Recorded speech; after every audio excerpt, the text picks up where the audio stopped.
Hello बच्चों, मेरे पिछले वीडियो में हमने देखा था काइंड ऑफ क्लॉजेस। अभी ये जो मेरा वीडियो है इसमें हम आइडेंटिफाई करेंगे कि जो हमारा एक क्लॉज दिया हुआ है ये डिपेंडेंट क्लॉज है या इंडिपेंडेंट क्लॉज है। बहुत ही सिंपल तरीके से हम इसे पता कर सकते हैं कि ये जो हमारा क्लॉज दिया हुआ है, जो अंडरलाइन किया हुआ है, ये डिपेंड है या फिर इंडिपेंडेंट क्लॉज है। चलो पहला क्वेश्चन देखते हैं। पहले क्वेश्चन में क्या दिया हुआ है? When I went out for a walk, I noticed that the moon had risen. अभी पहला सेंटेंस क्या दिया हुआ है हमारा, जो अंडरलाइन किया हुआ है वो हमें देखना है कि क्या वो दूसरे सेंटेंस पे डिपेंड कर रहा है। यस, हाँ, ये क्या बोल रहा है? when I went out for a walk, जब मैं वॉक के लिए बाहर गया, I notice that the moon had Ryzen, तब मैंने नोटिस किया। तो मतलब क्या हो रहा है यहाँ पर? अंडरलाइन सेंटेंस डिपेंडेंट है, तो ये क्या हो गया हमारा? डिपेंड क्लॉज हो गया। अब इसे और एक दूसरे तरीके से भी फाइंड आउट कर सकते हो। जैसे जो सेंटेंस व्हेन से स्टार्ट हो रहा है, जैसे एज सून एज से स्टार्ट हो रहा है या फिर हु से स्टार्ट हो रहा है, तो ये हमारे जो सेंटेंसेस होते हैं वो क्या होते हैं? डिपेंड होते हैं, उसे हम डिपेंड क्लॉज कहते हैं।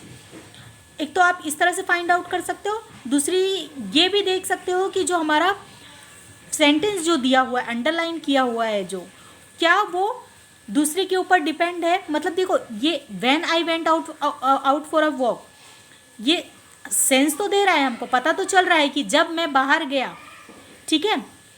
लेकिन ये जो दूसरा सेंटेंस दिया हुआ है, ये क्या लिखा हुआ? I notice that the moon had Ryzen, तब मैंने नोटिस किया। तो मतलब क्या हुआ? ये सेंटेंस दिखाई दे रहा है कि ये वाले दूसरे सेंटेंस पे क्या है? डिपेंड कर रहा है। तो ये हमारा क्या हो जाएगा? डिपेंड क्लॉज हो जाएगा।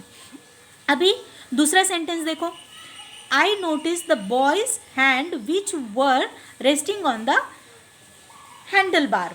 अभी I notice the boys hands, अभी पहले ये जो पहला जो सेंटेंस है ये पूरा कंप्लीट सेंस दे रहा है, अपने आप में ये क्या है? कंप्लीट है।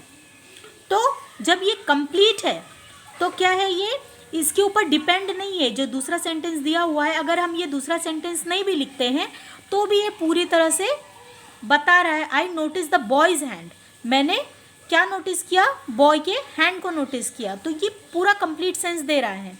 तो चाहे दूसरा सेंटेंस हम नहीं भी लिखते हैं तो भी ये अपने आप में पूरा कंप्लीट दिखाई दे रहा है। तो ये क्या है? दूसरे सेंटेंस पे डिपेंड नहीं कर रहा है। तो इसे हम क्या कहेंगे? इंडिपेंडेंट क्लॉज कहेंगे।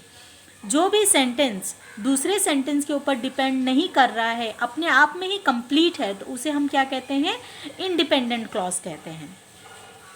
अभी देखो थर्ड सेंटेंस में क्या दिया हुआ है? The door bell rang as soon as I entered the house. The doorbell rang. पहला सेंटेंस कंप्लीट है दूसरे सेंटेंस के बिना भी, लेकिन हमारा जो अंडरलाइन सेंटेंस दिया हुआ है, हमें इसे पता लगाना है कि ये क्या है? डिपेंडेंट क्लॉज है या इंडिपेंडेंट क्लॉज है। तो यहाँ पर एज सून एज आ गया। पहला तो ये हो गया कि हमें इससे पता चल जाता है कि एज सून एज आ गया, मतलब ये क्या है? डिपेंड कर रहा है। किस पे डिपेंड कर रहा है? ये जो दो सेंटेंस बन रहे हैं, फर्स्ट सेंटेंस और ये दूसरा सेंटेंस, तो ये जो अंडरलाइन सेंटेंस है ये किस पे डिपेंड कर रहा है? हमारे फर्स्ट सेंटेंस पे डिपेंड कर रहा है। As soon as I enter the house the doorbell rang, मतलब डोरबेल बजी जैसे ही मैंने एंटर किया हाउस में। तो ये जो सेंटेंस है किस पे डिपेंड है? फुल्ली ये फर्स्ट वाले सेंटेंस पे डिपेंड है। तो जब भी कोई सेंटेंस फर्स्ट वाले सेंटेंस पे या फर्स्ट वाला सेंटेंस दूसरे सेंटेंस पे अगर डिपेंड करता है तो उसे हम क्या कहते हैं? डिपेंड क्लॉज कहते हैं। तो ये सेंटेंस भले ही दोनों सेंटेंस, देखो ये दो सेंटेंस बन रहा है, द डोर बेल रैंग और as soon as I enter the house, ठीक है, दो सेंटेंस बन रहे हैं, दोनों में ही सेंस बन रहा है। लेकिन यहाँ पर दिखाई दे रहा है साफ साफ कि ये जो दूसरा जो सेंटेंस है किस पे डिपेंड कर रहा है? फर्स्ट सेंटेंस पे। तो ये क्या हो गया? हमारा डिपेंड क्लॉज हो गया। अभी यहाँ पर देखते हैं, यहाँ पे अंडरलाइन क्या किया हुआ है? The women is my aunt, बीच में हु लिव्स नेक्स्ट डोर को अंडरलाइन नहीं किया हुआ है, और ये किससे स्टार्ट हो रहा है? हु से स्टार्ट हो रहा है। तो ये अंडरलाइन नहीं है। हमें किसको आइडेंटिफाई करना है, किसे पहचानना है, जो भी सेंटेंस अंडरलाइन किया हुआ है। तो जो अंडरलाइन सेंटेंस क्या है, the women is my aunt. तो मतलब वो वुमेन जो है वो मेरी आंटी है। तो ये अपने आप में एक कंप्लीट सेंस दे रहा है, एक कंप्लीट सेंटेंस बन गया है, ठीक है। और ये डिपेंड नहीं कर रहा है, मतलब एक सिंपल सेंटेंस बन गया कि the women is my aunt. It is not dependent on the second sentence, इसलिए क्या हो गया, इंडिपेंडेंट, क्योंकि ये दूसरे सेंटेंस पे डिपेंड नहीं है, अपने आप में ये कंप्लीट सेंस दे रहा है, इसलिए इसे हम क्या कहेंगे, इंडिपेंडेंट क्लॉज कहेंगे। अब यहाँ सेंटेंस क्या है, if we wish to catch the morning train we must be ready early. अभी पहली कंडीशन तो क्या है कि पहले हमें पता चल गया कि इफ से स्टार्ट हो रहा है, ठीक है, तो इसी से पता चल गया कि ये डिपेंड रहेगा। और एक्चुअली ये देखो दो सेंटेंस बन रहे हैं इसमें, if we wish to catch the morning train, ठीक है, और ये बन रहा we must be ready early. दो सेंटेंस बन रहे हैं, दोनों अपने आप में कंप्लीट है, कंप्लीट सेंस दे रहे हैं। लेकिन ये जो फर्स्ट सेंटेंस है किस पे डिपेंड है, दूसरे सेंटेंस पे, कि अगर हमको जल्दी ट्रेन पकड़नी, if we wish to catch the morning train we must be ready early. तो ये जो सेंटेंस है, अंडरलाइंड सेंटेंस है, किस पे डिपेंड कर रहा है, हमारे सेकेंड सेंटेंस पे डिपेंड कर रहा है, इसलिए क्या हो जाएगा, ये हमारा डिपेंड क्लॉज हो जाएगा। अब देखो, mother said the table while father made breakfast. अब यहाँ पर मदर सेट द टेबल और वाइल फादर मेड ब्रेकफास्ट, दो अलग अलग सेंटेंस बन रहे हैं, दोनों ही अपने आप में कंप्लीट है, कंप्लीट सेंस दे रहे हैं।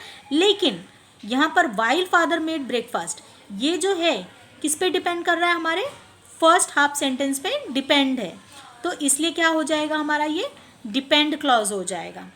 इसी तरह से देखो, she is very happy because all her friends have come to see हर।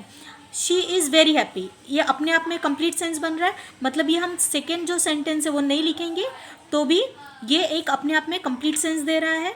तो जो सेंटेंस दूसरे सेंटेंस के बिना भी कंप्लीट है, वो डिपेंड नहीं कर रहा है दूसरे सेंटेंस पे, तो उसे हम इंडिपेंडेंट क्लॉज कहते हैं। तो शी इज़ वेरी हैप्पी, ठीक है, because all her friends have come to see her, अगर हम ये नहीं भी लिखते हैं तो भी ये सेंटेंस अपने आप में पूरा कंप्लीट है, तो ये क्या हो जाएगा, हमारा इंडिपेंडेंट क्लॉज हो जाएगा, क्योंकि ये दूसरे सेंटेंस पे, जो हमारा दूसरा सेंटेंस है उस पर डिपेंड नहीं है। अभी हम थर्ड देखते हैं, ये 9 वाला देखते हैं, the person whose son kidnapped rush to the police station.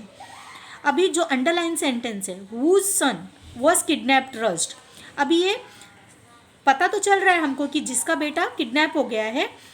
अभी ये जो सेकेंड सेंटेंस है, the person to the police station, इस पे ये सेंटेंस हमारा क्या है, डिपेंड कर रहा है, मतलब who son was kidnapped rushed, जिसका बेटा किडनैप हो गया था वो दौड़ के गया। लेकिन ये जो अंडरलाइन सेंटेंस है, ये इस सेंटेंस पे डिपेंड है, the person to the police station, the person who son was kidnap rushed to the police station. तो मतलब ये जो अंडरलाइन सेंटेंस है पूरी तरह से ये हमारे दूसरे सेंटेंस पे डिपेंड कर रहा है, इसलिए क्या हो गया हमारा, ये डिपेंड क्लॉज हो गया।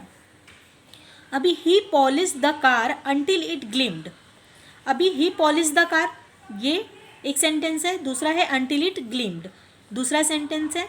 लेकिन अंटिल इट ग्लिम्ड किस पे डिपेंड कर रहा है, हमारे फर्स्ट वाले सेंटेंस के ऊपर, तो ये क्या हो गया हमारा, डिपेंडेंट क्लॉज हो गया। तो बच्चों, होप आपको अच्छे से डिपेंड और इंडिपेंडेंट क्लॉज समझ में आ गया होगा।